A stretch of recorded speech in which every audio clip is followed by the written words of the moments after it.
당신은 지금 어떤 꿈을 품고 살아가고 있습니까? 하나님께서 주신 그 비전이 현실과 너무 다르게 느껴져서 절망한 적은 없습니까? 창세기 39장에서 요셉이라는 청년이 바로 그랬습니다.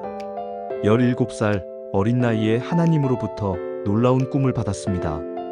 형제들과 부모가 자신에게 절하는 모습, 자신이 높은 자리에서 많은 사람들을 다스리는 모습. 하지만 그 꿈을 꾼 이후 요셉의 인생은 나락으로 떨어지는 것 같았습니다. 형들의 시기와 미움, 죽음의 위협, 그리고 마침내 노예로 팔려가는 절망적인 상황이 펼쳐졌습니다. 시편 105편은 이렇게 기록합니다. 그 발이 착고에 매이고 그 몸이 쇠사슬에 매여 묶여 내려갔다. 낙타 한 장에 묶인 채 사막을 가로질러 노예 시장으로 끌려가는 요셉. 당시 노예는 사람 취급도 받지 못했습니다. 물건보다 못하고 주인이 키우던 개보다도 못한 대우를 받았죠.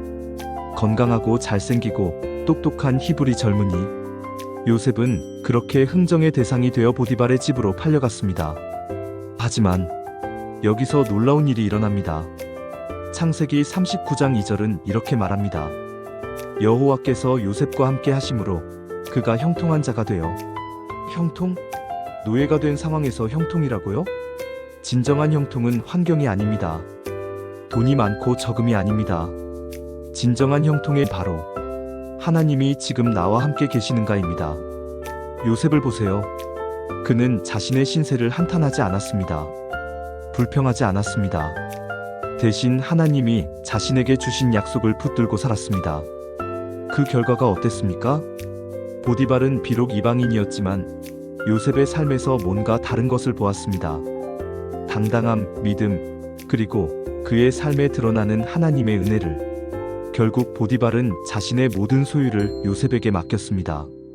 23살도 안 된 젊은 노예에게 말이죠. 하나님과 함께하는 사람은 들킵니다. 그 삶이 주변 사람들에게 하나님의 임재를 드러내는 증거가 됩니다. 그런데 진짜 시험은 이제부터였습니다. 하나님께서 복을 주시기 전에 그 사람이 복을 받을 만한 자격이 있는지 시험을 통해 달아보십니다.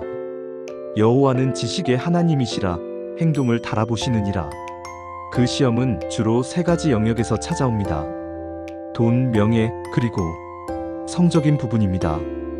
요셉은 용모가 준수하고 아름다웠습니다. 그리고 그는 혈기왕성한 20대 초반 남자였습니다.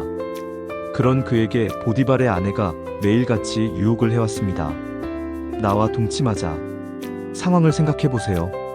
보디발은 시위대장이라 전쟁 때문에 집을 자주 비웠고 당시 애굽 사회에서 남자 노예는 주인의 아내에게 성적 놀이개가 될 수 있었습니다. 거절하면 죽을 수도 있는 상황이었죠. 하지만 요셉의 대답을 들어보세요.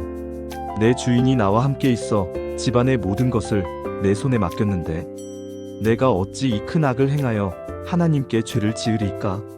주인의 신뢰도 중요했지만 더 근본적인 이유는 하나님이었습니다. 하나님과의 관계, 그 약속의 말씀을 저버릴 수 없었던 것입니다. 그리고 요셉은 단순히 거절만 한 게 아닙니다. 그녀와 함께 있지도 않았고 심지어 얼쩡거리지도 않았습니다. 유혹을 이기는 지혜는 죄의 자리에서 멀리 떠나는 결단에서 시작됩니다. 그런데 결정적인 순간이 찾아왔습니다. 집에 혼자 있을 때 보디발의 아내가 요셉의 옷을 붙잡고 강요했습니다. 그 순간 요셉이 한 일은 자신의 옷을 그 손에 버려두고 밖으로 도망쳐 나간 것입니다. 어떤 사람들은 이걸 보고 바보 같은 짓이라고 할 수도 있습니다. 모시기는 척 그냥 자신도 그 상황을 즐길 수 있었을 것인데 요셉을 그러지 않았습니다. 끝까지 하나님 앞에서 행하는 믿음의 모습이었습니다. 결과는 어땠습니까? 보디발의 아내는 앙심을 품고 거짓으로 요셉을 고발했습니다. 누명을 씌워 감옥에 갇히게 만들었죠. 의롭게 살려다가 누명을 쓰고 고난을 당하는 요셉. 이게 하나님의 뜻인가요? 이게 형통한 인생인가요? 그런데 놀라운 것은 이 모든 과정조차 하나님의 계획 안에 있었다는 사실입니다. 보디발이 요셉을 사형시키지 않고 왕의 죄수들을 가두는 옥에 가둔 것, 그 감옥이 바로 보디발의 집 안에 있었다는 것, 이 모든 것이 우연이 아니었습니다. 그리고 감옥에서도 여호와께서 요셉과 함께 하사 그에게 인자를 더하시고 전옥에게 은혜를 받게 하시매 또다시 요셉은 감옥에서도 형통한 자가 되었습니다.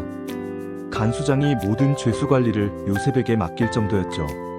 절망적인 상황이라도 하나님이 함께 하시면 그 환경에서도 형통합니다. 그 삶은 주변 사람들에게 들킵니다. 이 감옥에서 요셉은 술 맡은 관원장과 떡 굽는 관원장을 만나게 됩니다. 그들의 꿈을 해석해주고 결국 바로 왕 앞에 서게 되는 계기를 마련하죠. 그리고 하나님의 때가 되어 술 맡은 관원장을 통해서 바로 왕 앞에 서게 되고 결국 애굽의 총리가 됩니다. 17살에 꾸었던 그 꿈이 드디어 현실이 된 것입니다. 요셉의 삶을 돌아보면서 깨닫게 되는 것이 있습니다. 그의 삶은 예수 그리스도의 모형이었습니다. 아버지의 사랑을 받고 형제들에게 미움받고 팔리며 죽었다가 다시 살아나고 낮아지심을 통해 높아지시고 결국 세상의 구원자가 되신 예수 그리스도의 완전한 모형이었습니다. 그렇다면 우리는 어떻게 해야 할까요? 진정으로 형통한 삶을 살기 원한다면 두 가지를 기도해야 합니다. 첫째, 하나님이 나의 꿈과 약속을 이루시기까지 나를 떠나지 마시고 끊임없이 말씀을 들려주셔서 내가 그 말씀편에 굳건히 서 있도록 은혜를 달라고 기도하세요. 둘째, 하나님께서 말씀 없이 우리를 시험하실 때 우리가 넘어지지 않고 유혹을 이길 수 있도록 도와달라고 기도하세요. 혹시 당신이 앞장에서의 유다처럼 교회를 떠나 세상에서 넘어지고 실패했다 해도 괜찮습니다. 하나님은 회개하는 자에게 다시 시작할 수 있는 은혜를 주십니다. 다시 하나님과 동행하며 말씀에 붙들릴 때 우리는 요셉처럼 하나님과 함께하는 형통한 자가 될 것입니다. 당신의 꿈이 지금의 현실과 다르다고 절망하지 마십시오. 하나님은 지금도 당신과 함께 하십니다. 그리고 당신을 향한 놀라운 일을 진행하고 계십니다. 진정한 형통은 환경이 아니라 하나님과의 동행입니다.